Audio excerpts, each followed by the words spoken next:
நன்மையா எஜுகேஷன் சார்பாக அனைவருக்கும் வணக்கம். இன்றைய நாளேடுகளான தி இந்து தமிழ் நாளிதழ் மற்றும் தினமணி நாளிதழ் ஆகியவற்றிலிருந்து எடுக்கப்பட்ட செய்தி குறிப்புகளை நம்ம டிஎன்பிசி எக்ஸாம் பாயிண்ட் ஆஃப் வியூவில் பார்க்க போகிறோம்.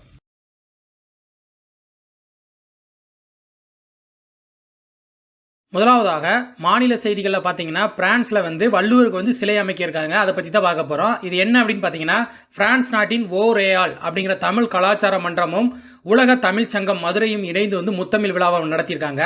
இதில் சிறப்பு விருந்தினராக பார்த்தீங்கன்னா நம்முடைய தமிழகத்தைச் சேர்ந்த துணை முதல்வர் ஓ பன்னீர்செல்வம் அவர்கள் கலந்து கொண்டு பேசியிருக்காங்க. அவங்க என்ன சொல்லியிருக்காங்க அப்படின்னு பார்த்தீங்கன்னா, தமிழ் கலாச்சார மன்றமும் தங்களது நாட்டில் தமிழ் மொழி வளர்ச்சிக்காக பல்வேறு பணிகளை செய்து வருகிறது அப்படிங்கிறது சொல்லியிருக்காங்க.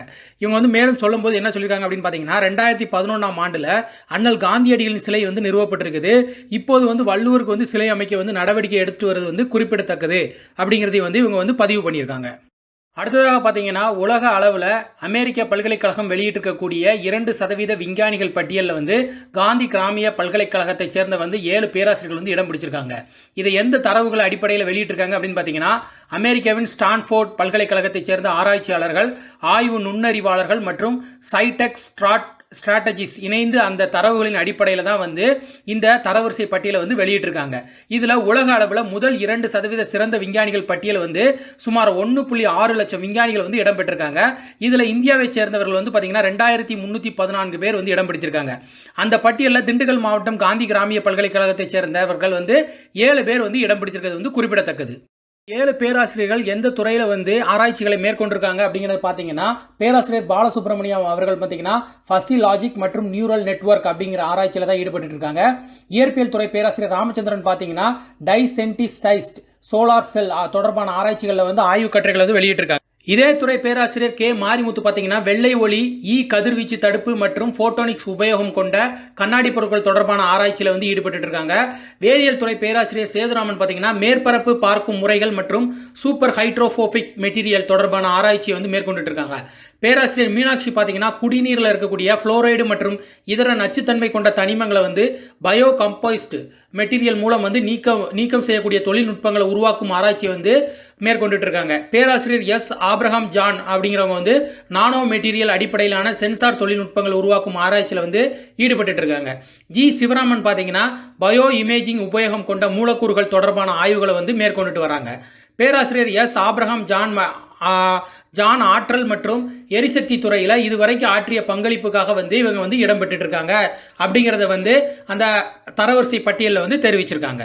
தேசிய செய்திகளில் பார்த்தீங்கன்னா 15வது நிதிக்குழு தனது அறிக்கை நகலை பிரதமரிடம் சமர்ப்பிச்சிருக்காங்க. அதை பற்றி தான் பார்க்க போகிறோம். 2021-22 முதல் 2025-26 ஆண்டு வரையான வரி வசூல் தொகையை பகிர்ந்து கொள்வதில் மத்திய மாநில அரசுகளின் பங்கை வரையறை செய்வது தான் இந்த 15வது நிதிக்குழு அறிக்கை அதனுடைய முக்கியமான கடமையாக பணியாக இருக்குது. நவம்பர் 9ஆம் தேதி குடியரசுத் தலைவர் ராம்நாத் கோவிந்தோட இந்த அறிக்கையை சமர்ப்பிச்சிருக்காங்க. 16/11/2020 அன்று பிரதமரிடம் சமர்ப்பிச்சிருக்காங்க. 17/11/2020 அன்று பார்த்தீங்கன்னா நிதியமைச்சரிடம் இருந்து இந்த அறிக்கையை சமர்ப்பிக்க இருக்காங்க. 2020-21 நிதியாண்டில் மத்திய அரசு வரிகள் மூலம் வசூலான தொகையில் பார்த்தீங்கன்னா மாநில அரசுகளுக்கு எவ்வளவு ஒதுக்கணும் அப்படின்னு பார்த்தீங்கன்னா 8,55,176 கோடி வழங்க வேண்டும் அப்படிங்கிறத இவங்க பரிந்துரைச்சிருக்காங்க. இது அனைத்து வரிகள் மூலமாக வசூலான தொகையில் பார்த்தீங்கன்னா எவ்வளவு சதவீதம் அப்படின்னாங்க 41% ஆகும் அப்படிங்கிறத தெரிவிச்சிருக்காங்க. தற்போதைய 15வது நிதிக்குழு அறிக்கையினுடைய தலைவர் யாரு அப்படின்னு பார்த்தீங்கன்னா NK சிங் அவர்கள்.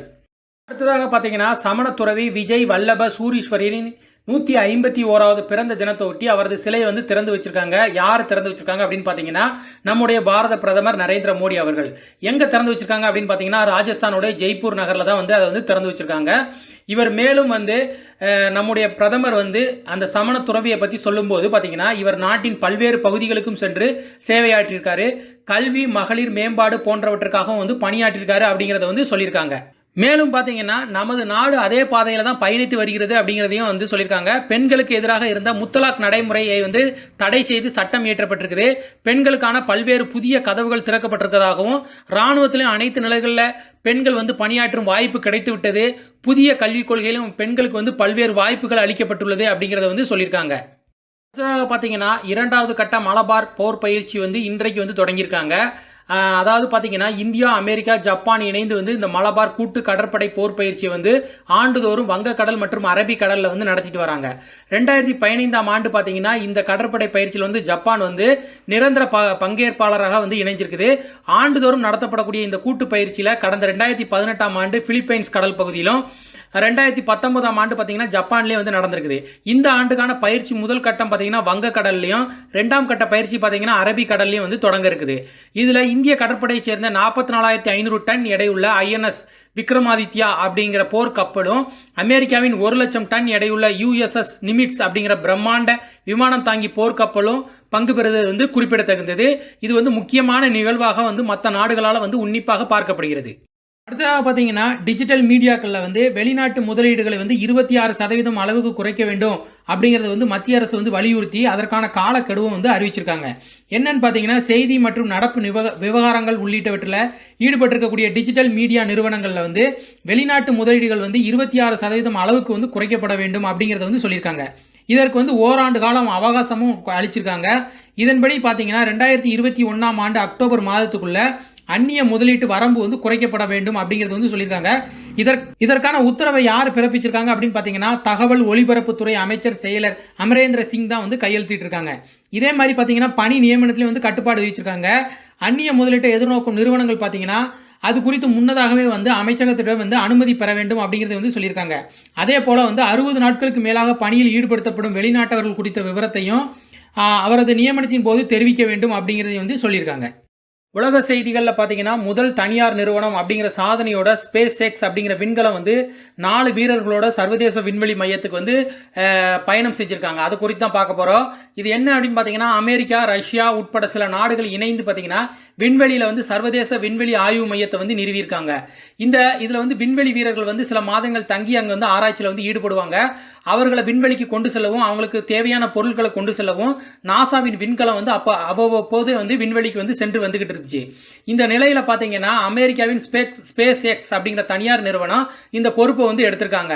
இதன்படி பார்த்தீங்கன்னா விண்கலத்தில் நேற்று நாசா வீரர்கள் பார்த்தீங்கன்னா 3 பேரும், ஜப்பான் வீரர் 1 என 4 வீரர்கள் வந்து விண்ணுக்கு அனுப்பி வைச்சிருக்காங்க.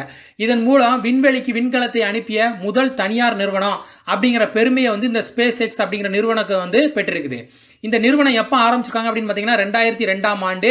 யார் அப்படின்னு பார்த்தீங்கன்னா எலான் மஸ்க் என்பவர் வந்து உருவாக்கியிருக்காங்க. விண்வெளி ஆராய்ச்சியிலையும் வந்து அவர் தொடர்ந்து ஈடுபட்டு இருக்காரு. முதல் முறையாக உருவாக்கி விண்ணுக்கு அனுப்பி வைத்த விண்கலத்துக்கு வந்து டிராகன் அப்படிங்கிற பெயரை வந்து சூட்டியிருக்காங்க. இது வந்து எங்கேருந்து ஏவிருக்காங்க அப்படின்னு பார்த்தீங்கன்னா அமெரிக்காவின் புளோரிடா மாகாணம் கேப் கனவரல் ராக்கெட் ஏவுதளத்தில் இருந்து தான் வந்து ஏவிருக்காங்க. அதாவது வந்து நேற்று ஏவிருக்காங்க. அதாவது என்னைக்குன்னா 16/11/2020 அன்று வந்து ஏவிருக்காங்க. இது பால்கன் 9 ரக ராக்கெட் விண்கலத்தை வந்து சுமந்து சென்றிருக்குது. இதில் வந்து சிறப்பு விருந்தினராக யார் பங்கெடுத்திருக்காங்க அப்படின்னு பார்த்தீங்கன்னா அமெரிக்க துணை அதிபர் மைக் பென்ஸ் அவரோட மனைவியோட காரனுடன் வந்து பங்கேற்றிருக்காங்க. இந்த விண்கலம் வந்து வெற்றிகரமாக ஏவப்பட்டதுக்கு வந்து அமெரிக்க அதிபர் வந்து பாராட்டும் தெரிவிச்சிருக்காங்க. அடுத்ததாக பார்த்தீங்கன்னா தாய்லாந்து நாட்டுக்கு வந்து WHO அதனுடைய நிறுவனத்தினுடைய இயக்குனர் டெட்ரஸ் அதோனோம் வந்து பாராட்ட தெரிவிச்சிருக்காங்க. எதற்காக அப்படின்னு பார்த்தீங்கன்னா சீனாவுக்கு வெளியே முதல்ல கரோனா வைரல் வந்து தாய்லாந்து நாட்டில் தான் வந்து அதிகமாக பரவ தொடங்கி இருக்குது. தனது அதிரடி நடவடிக்கையால் வந்து தாய்லாந்து வந்து அந்த கரோனா வைரல் பரவலை வந்து படிப்படியாக குறைச்சிருக்குது. இதுவரைக்கும் பார்த்தீங்கன்னா அங்கே 60 பேர் மட்டுமே வந்து உயிரிழந்திருக்காங்க. ஆனால் தாய்லாந்தோட மக்கள் தொகை பார்த்தீங்கன்னா 7 கோடி மக்கள் தொகையாக வந்து கொண்டிருக்குது. தாய்லாந்தில் இந்த அளவுக்கு வைரஸ் கட்டுப்படுத்திட்டு இருப்பது வந்து சாதாரண விஷயம் அல்ல அப்படிங்கிறத வந்து சொல்லியிருக்காங்க.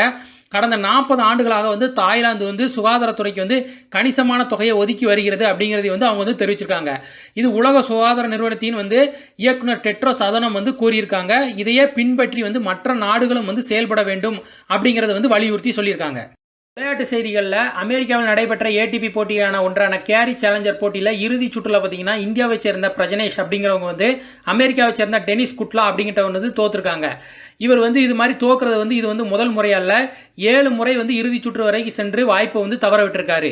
ஆனால் பட்டத்தை எப்போ வென்றிருக்காரு அப்படின்னு பார்த்தீங்கன்னா 2018ஆம் ஆண்டு சீனாவினுடைய அன்னிங் மற்றும் இந்தியாவின் பெங்களூர் நகரங்களில் நடைபெற்ற போட்டிகளில் வந்து சாம்பியன் ஆகியிருக்காரு அப்படிங்கிறது வந்து குறிப்பிடத்தக்கது.